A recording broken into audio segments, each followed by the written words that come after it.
So I've been sawing wood and splitting wood for hours at this point. The only reason that I'm doing that is because I can see the rain clouds coming in, and they're saying that it's supposed to be a cold, rainy night. So I just want to be prepared and not have to worry about being warm and staying dry. If you get that tent warm enough with that wood stove going, it'll just vaporize the water that gets on it, so not much touches you or touches your gear.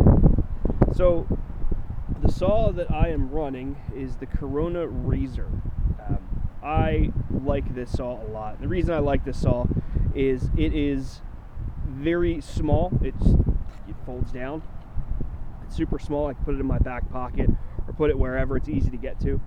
And the manual of arms for it is super easy too. All you have to do, let's see if I can do it with two hands here. So it's just like this. All you got to do is pull it out, hit the switch, hit the back switch right here, and push it out, and it locks into place.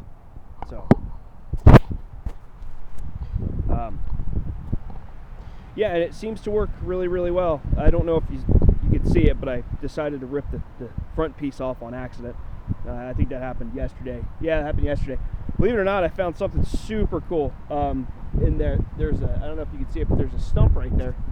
And I decided that I would check that for firewood, because normally stumps, if you can get the roots, up above the ground, they're a really good spot to find firewood. Well, what I ended up finding was a gigantic piece of fat wood.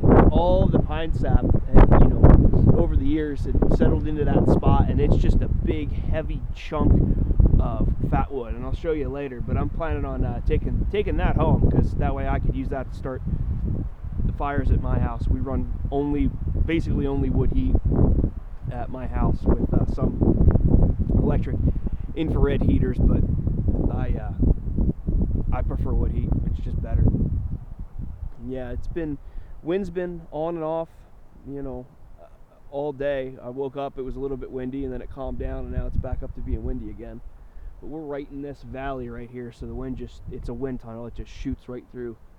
And there was another spot that I was thinking about trying out, and I think maybe next time we come up here I'll try that. It was actually super cool.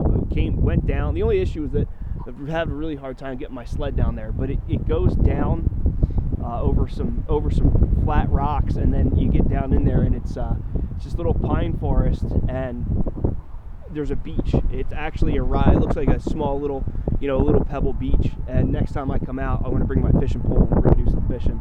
I don't know how we'll swing it with the current, but we'll try. No harm in trying.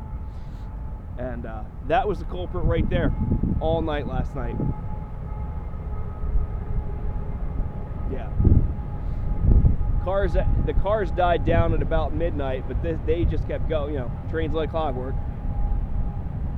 But yeah, once I get this wood completely processed up, I'm just gonna sit down and we're just gonna sit down in my chair and watch the river for a while and just enjoy being outdoors and All right, so I'll catch up with everybody later.